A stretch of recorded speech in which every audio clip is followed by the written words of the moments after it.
মানে যার ব্যাপারে বলছে, আমি অনেক জায়গায় দেখেছি শ্রাবন্তী দিকে নিয়ে জিতুর সঙ্গে পোস্ট, আমি সত্যি খুব আশাহত হয়েছি।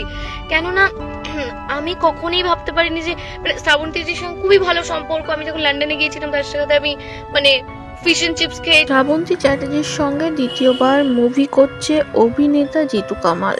এর আগে বাবুসোনা সিনেমা জিতু কামাল শ্রাবন্তীর হাত ধরেই উঠে এসেছে। তবে তাদের প্রথম সিনেমা থেকেই গুঞ্জন শুরু হয়েছে জিতু কামালের সঙ্গে সম্পর্কে জড়িয়েছে অভিনেত্রী শ্রাবন্তী চ্যাটার্জি। এর আগে তিনটে ডিভোর্স দিয়েও চতুর্থবারের জন্য ছেলে খুঁজছে শ্রাবন্তী চ্যাটার্জি। অন্যদিকে নবনীতা দাস এবার মুখ খুলেছে।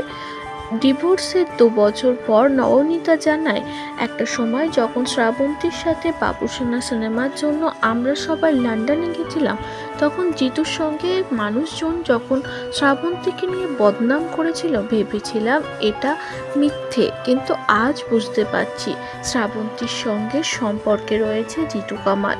জিতু লাস্টের দিকে আমার সঙ্গে ভালো ব্যবহার করতো না, আমাকে সময় দিত না, যে কারণে আমাদের বিচ্ছেদ হয়ে গেছিল।